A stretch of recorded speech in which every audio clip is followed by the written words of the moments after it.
नमस्कार मित्रो, मी डॉक्टर सम्राट जानकर, तुमचा पोटाचा डॉक्टर. फिशरची सर्जरी ह्याबद्दल आपण ह्या व्हिडिओमध्ये पूर्ण जाणून घेऊया.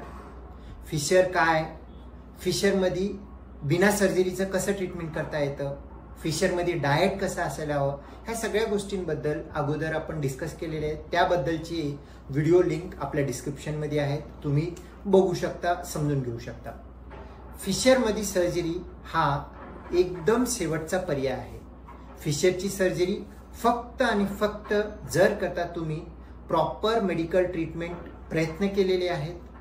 मेडिकल ट्रीटमेंट 1-2 महिने घेऊन सुद्धा तुम्हाला त्याचा फायदा झालेला नाही आणि तुमचा त्रास आहे, वेदना आहेत, वेदना जास्त आहेत, त्यामुळे तुमची क्वालिटी ऑफ लाईफ हॅम्पर होत आहे. अशा पेशंटमध्ये सर्जरी हा एक उत्तम पर्याय राहू शकते आणि सर्जरीमुळे तुम्हाला परमनंटली क्युअर होऊ शकतं, रिझल्ट चांगले भेटू शकतात आणि त्याच्यामधून चांगले तुम्हाला हिलिंग होऊ शकतं. तर मग मित्रांनो, सर्जरीमध्ये प्रकार काय आहेत? सर्जरी म्हटल्यानंतर फिशरची एक लॅटरल ॲनल स्पिंट्रोटॉमी म्हणजे तुमची स्नायू कट करणारी सर्जरी, ती सर्जरी एक सगळ्यात चांगला पर्याय आणि तो जगभरामध्ये प्रॅक्टिस करणारा स्टँडर्ड प्रोसिजर आहे. लॅटरल ॲनल स्पिंट्रोटॉमी ही सर्जरी म्हणजे तुमची जी काय इंटरनल स्पिंटर आणि एक्सटर्नल स्पिंटर, इंटरनल स्पिंटरच्या टाईटनेसमुळे, स्पाझममुळे तुम्हाला फिशर बरा होत नाही. तिथले स्नायू टाईट झाल्यामुळे तिथल्या फिशरच्या ठिकाणी जो जखम झालेला आहे तिथं रक्तपुरवठा होत नाही, त्यामुळे तुमचं फिशर बरं होत नाही आणि त्यामुळे तुम्हाला भरपूर वेदना होतात, त्रास होतात. मग तो जर का स्पिंटरचा प्रेशर कमी केला तर तुम्हाला तिथलं रक्तपुरवठा चांगला होऊ शकतो फिशरला आणि जखम बरं होऊ शकतो, तुमची वेदना कमी होऊ शकतात. पण जर मेडिकल ट्रीटमेंट घेऊन तुम्ही ट्राय केलं आणि तो बरं होत नसेल तर सर्जरीमध्ये लॅटरल ॲनल स्पिंट्रोटॉमी म्हणजे जो काही मसल आहे, जो काही स्नायू आहे, त्याला आम्ही कट करतो. त्याला आम्ही पार्शल स्पिंट्रोटॉमी म्हणतो किंवा कम्प्लीट स्पिंट्रोटॉमी. युजली पार्शल म्हणजे थोडा जितकं तुमचं फिशर आहे त्याच्यापेक्षा थोडीशी जास्त लेंथमध्ये त्याला आम्ही कट करतो आणि कट केल्यामुळे तिथला स्पिंटर हा जो काही टाईट रिंग झालेला आहे तो रिलॅक्स होतो, ज्यामुळे तुमची जिथे फिशर आहे त्या ठिकाणी रक्तपुरवठा चांगला होतो. रक्तपुरवठा चांगला झाल्यामुळे फिशर पुढच्या 3 ते 4 आठवड्यामध्ये पूर्ण भरून येतो. फिशर भरून आल्यामुळे तुमची वेदना कमी होतात आणि तुमचा त्रास कमी होतो. लॅटरल ॲनल स्पिंट्रोटॉमीमध्ये जवळपास 95 ते 98% पेशंटमध्ये पूर्ण जखम बरा होतो, रिझल्ट चांगले भेटतात, सक्सेस रेट एकदम चांगले आहेत. पण त्याचे 2 प्रॉब्लेम आहेत. पहिला प्रॉब्लेम म्हणजे जर करता तुमचं स्पिंटर टोन कमी असेल किंवा पहिले काही डिलिव्हरी झालेली आहे, नॉर्मल डिलिव्हरी, किंवा पहिलेपासूनच तुमची स्पिंटरची वीकनेस आहे, अशा पेशंटमध्ये स्पिंटरोटॉमी केल्यानंतर मोशनचा काही काळासाठी किंवा परमनंट वीकनेस होणे किंवा मोशन कंट्रोल करण्यासाठी, गॅस कंट्रोल करण्यासाठी किंवा पातळ संडास कंट्रोल करण्यासाठी, ह्या गोष्टींसाठी कंट्रोल जाण्याची एक शक्यता राहते. ती एक स्टँडर्ड पॉसिबिलिटी आहे, पण प्रत्येकामध्ये होत नाही.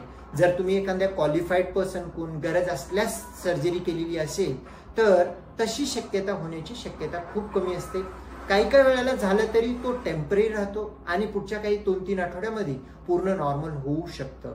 मग ही जी शक्यता आहे आणि दुसरी एक शक्यता म्हणजे सर्जरी केल्यानंतर सुद्धा वापिस फिशर होण्याची शक्यता राहते. ती खूप कमी आहे पण 0 नाही. जर करता इनकंटिन्युअन्स म्हणजे मोशन कंट्रोल वरती प्रॉब्लेम येण्याची शक्यता असेल तर मग दुसरी कोणती ऑप्शन आहेत? तर दुसरं ऑप्शन म्हणजे बटॉक्स इंजेक्शन. बटॉक्स इंजेक्शन हा खूप कॉमनली कॉस्मेटिक सर्जरीमध्ये वापरले जाते. ते इंजेक्शन तुमच्या स्नायू जो टाईट झालेला आहे त्याच्यामध्ये इंजेक्ट केला जातो.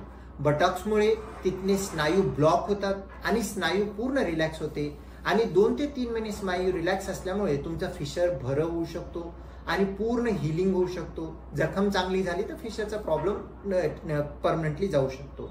पण फिशरच्या सर्जरीमध्ये बटॉक्सचं जो इंजेक्शन म्हणतो त्याच्यामुळे रिझल्ट खूप हवे असे अपेक्षित भेटत नाहीत.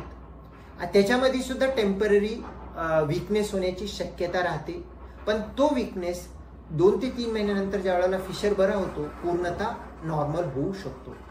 ह्याच्या व्यतिरिक्त फिशरेक्टॉमी म्हणून करतो, त्याच्यामध्ये इनकंटिन्युअन्सचा रिस्क कमी असतो. किंवा ज्या पेशंटमध्ये पहिलेपासूनच स्पिंटरची ताकद नाहीये, स्पिंटर टाईट नाहीये अशा पेशंटमध्ये फिशर होतो, त्याचं कारण वेगळे असतात. तशा पेशंटमध्ये flap surgery, endorectal advancement flap surgery आम्ही करतो, ज्यामुळे फिशर भरून निघते आणि तुमची कंट्रोल जाण्याची शक्यता खूप कमी होते. मित्रांनो, फिशरमध्ये सर्जरी हा लास्ट रिसोर्ट आहे.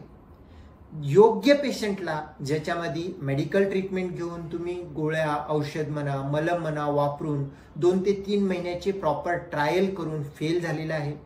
वापिस तुम्हाला वारंवार वेदना होत आहेत. तुमची क्वालिटी ऑफ लाईफ म्हणजे बाकीच्या गोष्टींमध्ये कामामध्ये मन लागत नाही किंवा त्रस्त खूप होता, अशा कंडिशनमध्ये फिशरची सर्जरी हा एकमेव परमनंट क्युअर आहे. केलेलं खूप चांगलं, अतिशय चांगले रिझल्ट आहे. पण करताना लक्षात ठेवा, क्वालिफाईड पर्सनच्या अंडरमध्ये करा, प्रॉपर ट्रेन पर्सनच्या अंडरमध्ये करा, कारण चुकांमुळे प्रॉब्लेम येण्याची शक्यता असतो. आणि करण्याच्या अगोदर दुसरे काही प्रॉब्लेम आहेत का हे पण समजायचं गरजेचं आहे. आम्ही रुटीनली फिशरच्या सर्जरीमध्ये ॲनल मॅनोमेट्री करून घेतो. ॲनल मॅनोमेट्री करून जर खरोखरच स्टोन खूप जास्त असेल तशा पेशंटमध्ये आम्ही सर्जरी रिकमेंड करतो, जेणेकरून पोस्ट सर्जरी टोन कमी झालं तर हिलिंगला बेनिफिट होईल आणि रिस्क ऑफ बाकीचे जे काही कॉम्प्लिकेशन आहे त्याची शक्यता कमी होईल आणि ओव्हरऑल तुम्हाला त्याचा फायदा नक्कीच चांगला भेटेल. तर मित्रांनो, तरी फिशरच्या सर्जरीबद्दलचा हा व्हिडिओ तुम्हाला कसा वाटला कमेंट करून मला कळवा. आणि व्हिडिओ जर का आवडला असेल लाईक करा, शेअर करा आणि आमचा चॅनल गटफिट क्लब असेच पोटाच्या संबंधित माहितीसाठी सबस्क्राईब करा. धन्यवाद.